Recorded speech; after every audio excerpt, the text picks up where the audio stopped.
তুষি অন্তরের হাত ধরে বসে আছে। অন্তর তুষির হাত ছাড়িয়ে নিয়ে বলে, তোমার একটা ভুলের জন্য এতগুলো মানুষের জীবন আজ ধ্বংসের মুখে। আমি তোমাকে ক্ষমা করতে পারবো না তুষি, ঘৃণা করতেও পারবো না তোমাকে। আমার জীবনের প্রথম ভালোবাসা তুমি, তাই তোমাকে ছেড়ে দিচ্ছি। তুষি হাঁটু মুড়ে বসে পড়লো অন্তরের পায়ের সামনে। আমি মানছি আমার ভুল ছিল। ওই বয়সে ঠিক ভুল বোঝার মতো জ্ঞান আমার ছিল না। মজার ছলে টাইম পাস করেছিলাম আমি। 1.5-2 বছর কেউ মজার ছলে টাইম পাস করে। Nice jokes.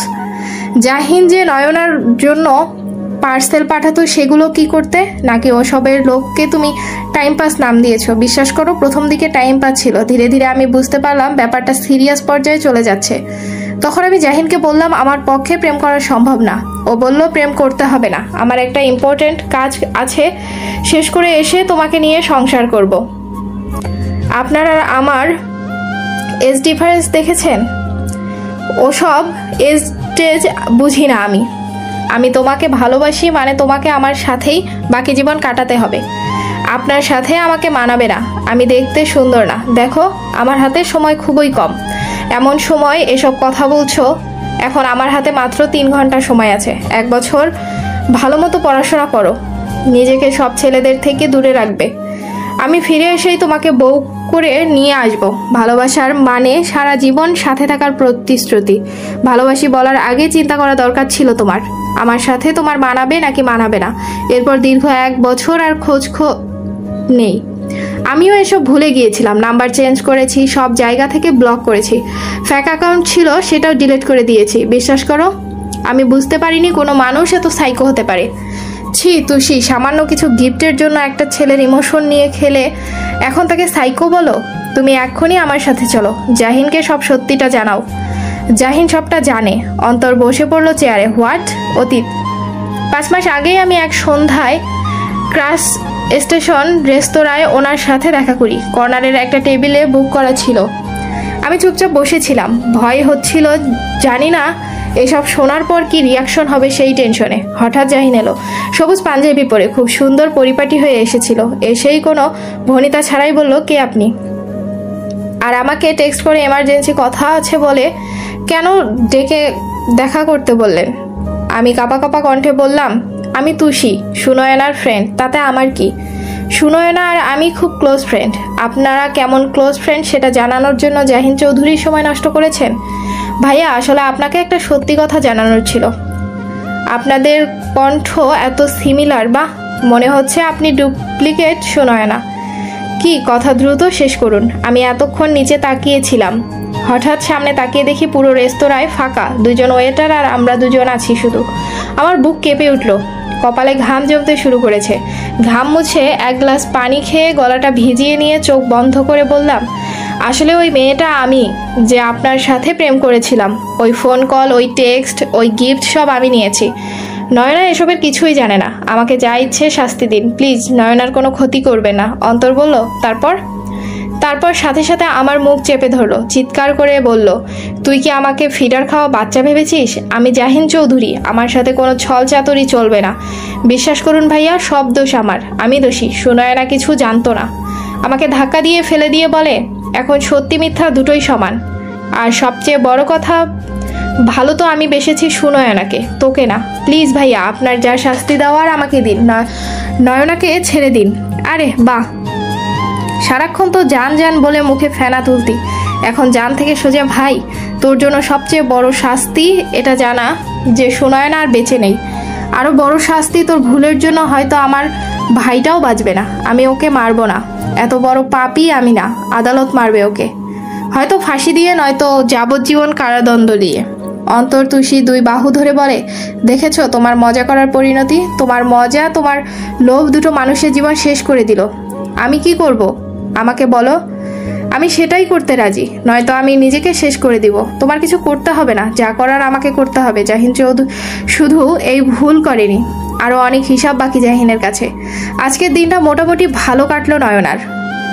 সন্ধ্যাবেলা নিজের হাতে দুধ চা বানালো, সাথে মিনি মোগলাই পরোটা। থলামোয়ানা তখন গাছ লতাপাতা দিয়ে ঔষধ বানাচ্ছিল। নয়না নাস্তা রেডি করে থলামোয়ানাকে ডেকে আনলো। এটা কি খাবার? আপনি আমাকে আপনার ট্রেডিশনাল খাবার খাওয়া শিখিয়েছেন, আর আমি আপনাদের পছন্দের খাবার খাওয়া শিখাবো আপনাকে, যতটুকু আমি পারি আর কি। নাস্তা করতে করতে দুজনে গল্প করেছিল। ঠিক তখন ঈশান বলল, বাহ, আমাকে ছেড়েই নাস্তা খাওয়া চলছে, আমার কথা কারো স্মরণ নেই। ডাক্তার সাহেব, এটা কিন্তু একদম ঠিক না। খাওয়ার সময় বিনে দাওয়াতে মেহমান। জি ম্যাডাম, বিনে দাওয়াতেই আসতে হলো। এখন আপনার কি অবস্থা? এই তো ভালো। নাস্তা শেষ করে ঘরের বাইরে মাচায় এসে বসলো দুজন। ঈশান বলল, তো কি ভাবলেন মিস অলিভিয়া? মিস সুনয়না হবে। আপনার নাম সুনয়না? Sunayana, nice name. আপনার নামটা একদম পারফেক্ট আপনার জন্য। কিভাবে? আপনার চোখ দুটো অনেক সুন্দর, অবর্ণনীয় সৌন্দর্য আপনার দৃষ্টিতে, সেই হিসেবে সুনয়না নামটা একদম পারফেক্ট। তারপর মিস সুনয়না ভাবলেন কিছু?